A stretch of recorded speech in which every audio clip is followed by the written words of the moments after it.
Thank you, Senator. Senator Kelleher, you have 8 minutes. And thank you very much, Minister. It's lovely to see you here again. And thank you very much for the opportunity to speak on statements to mark Europe Day.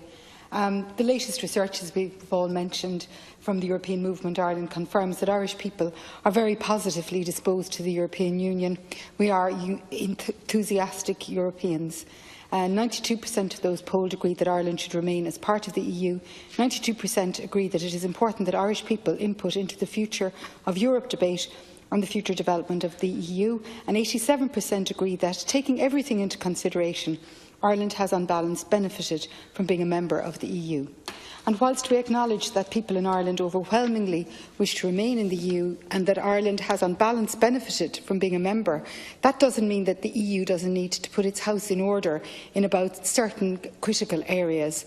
And one of the areas that I take issue is the EU's 2015 Agenda for Migration, a blueprint for managing migration. According to Oxfam Ireland's excellent report Beyond Fortress Europe, 3 years on, it is clear that the EU's migration policies have sacrificed people's safety and well-being in order to stop irregular migration at all costs. A more principled, humane and balanced approach is needed that promotes the benefits associated with migration for European host countries. I was an immigrant myself in Britain, and I never considered myself a burden. I considered myself a net contributor. So why can we not see that those who would seek to live among us would not bring the same positivity and the same contribution? The current European approach is pushing people to take longer and more dangerous routes. We've all seen the horror of flimsy boats sinking in the Mediterranean and people's lives lost. We know too of the increasing risks that people on the move face as they flee from armed conflict, with women and children at particular risk of violence and trafficking. The EU must also act in places of particular pressure or hotspots. There is severe overcrowding on the Greek islands. Over 15,700 asylum seekers are trapped on Greek islands for indefinite and prolonged periods in conditions that are well below minimum EU standards. There are also concerns arising out of the implementation by local authorities in Lesbos of the new medical template to assess the vulnerability of asylum seekers, which has been developed by the Commission and EU agencies. And let us be clear that when we are speaking about a vulnerable person, that we are speaking about victims of torture, sexual and gender-based violence survivors and people with a disability that is not immediately visible, like autism, like dementia. Legal and humanitarian actors present in Lesbos have witnessed how this medical template is currently used in a way that drastically minimises the available safeguards for vulnerable asylum seekers under Greek and EU laws.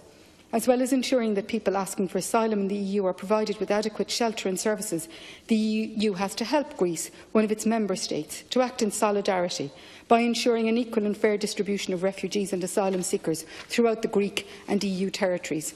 Ireland must play our part in welcoming refugees and asylum seekers. I understand that we are still falling well short of meeting our commitment to welcome 4,000 refugees.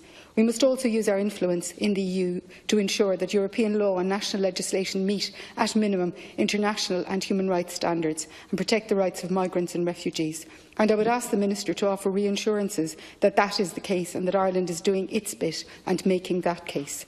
As well as being an enthusiastic and active member of the EU and its institutions, Ireland is also a member of other useful Europe-wide bodies, including the Council of Europe.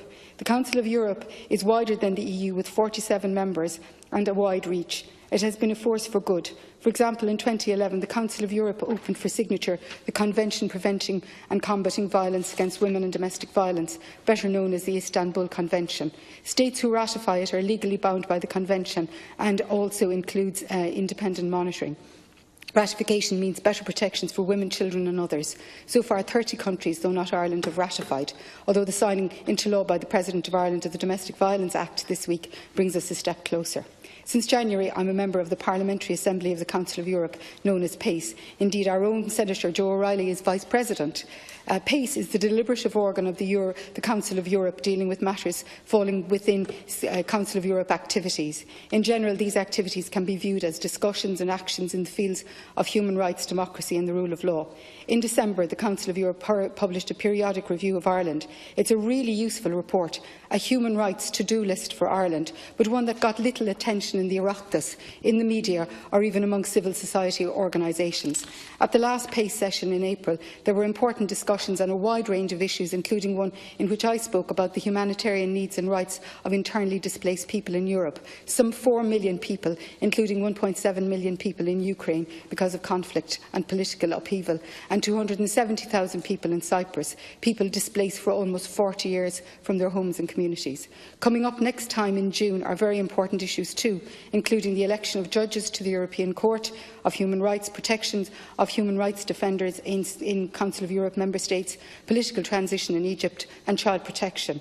We need to do much more to promote knowledge and understanding of the workings of the Council of Europe and to be accountable and establish an ongoing feedback and two-way dialogue between Irish PACE delegation, and Senator Gavin and Senator Hopkins are also members, as well as Senator Mullen in this House, with the Oireachtas as well as with civil society organisations. Another important debate occurred at PACE last meeting in April, centred around the conduct of PACE itself, where the ugly face of corruption has reared its head. Former Irish member Michael McNamara played his part in providing information on the concerns and allegations, and I am very glad to report that no current or former Irish PACE members were involved. The allegations were independently and thoroughly investigated by eminent former judges from the UK, Sweden and France. There is a welcome and unequivocal statement from the Parliamentary Assembly of the Council of Europe to a zero tolerance of corruption within PACE. In the statement, PACE invites the national parliaments and their national delegations to the Assembly, as well as national governments, to take the necessary measures in the cases mentioned in the report and to report back to the Assembly by the end of 2018. So fortunately, whilst there is no specific action required by the Irish Government or Irish delegations, it is important for the Minister to be aware of this important report so that we can continue to be proud and upstanding members of PACE, proud and active members of the Council of Europe and the good work that it does, proud members of the EU and proud Europeans celebrating Europe Day today. Thank you.